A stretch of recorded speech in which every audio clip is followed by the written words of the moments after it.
Suzuki to व्हीलरची धमाकेदार समर offer. उन्हाळ्याच्या सुट्टीत प्रवासाचा आनंद द्विगुणित करण्यासाठी श्री विनायक सुझुकी घेऊन आले आहेत। सुझुकीच्या सर्व गाड्यांवर आतापर्यंतच्या सर्वात भारी डील्स। संपर्क 94 23 98 97 81, 94 23 98 97 83 आणि 86 05 58 63 76।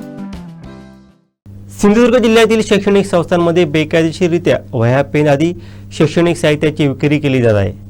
अनुदानित सीबीएसई मंडळाच्या संस्थांकडून शासन आदेश पाळला जात नाही, खरेदीची सक्ती केली जात आहे। त्यामुळे या शाळांवरती कारवाई करण्यात यावी, ते होईपर्यंत आमचा लढा सुरू राहील।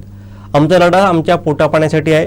कराडमध्ये स्टेशनरी विक्रेत्यांनी केलेल्या उपोषणाला आमचं समर्थन आहे, असं मत स्टेशनरी संघटनेचे राज्य कमिटी सदस्य पुरुषोत्तम कुडतरकर यांनी व्यक्त केलं आहे। जोपर्यंत सिंधुदुर्गातील बेकायदेशीररित्या शाळेमधून विक्री करणाऱ्या शाळेवर कारवाई होत नाही, तोपर्यंत आम्ही आमचं आंदोलन असंच चालू ठेवणार। कारण आमचा लढा आहे तो आमच्या पोटापाण्यासाठी आहे आणि ते आज बेकायदेशीर शाळेत विक्री करून पालकमंत्र्यांच्या आदेशाचा भंग करतायत, शिक्षण मंत्र्याच्या आदेशाचा भंग करतायत।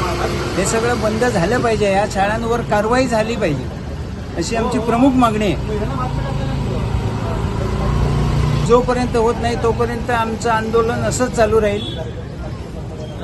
तसंच कराड येथील पण जे व्यापारी बांधव आमचे उपोषणाला बसलेले आहेत त्यांना समर्थन म्हणून आम्ही आता उद्या कराडला जाणार आहोत, त्यांना समर्थन देण्यासाठी।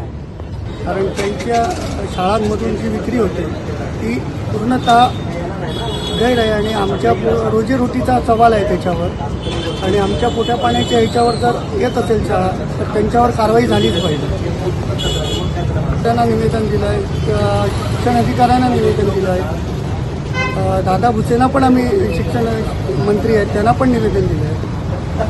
घाटमाथ्यावरून जे शिक्षक आले ते काय करतात, जिल्हा परिषद स्कूलमधून घाटमाथ्यावरचे जे पेपर्स वगैरे काय आणतात, स्वतः आणतात आणि प्रयोगवह्या वगैरे ते स्वतः द्यायला कमिशन घेऊन स्वतः देतात।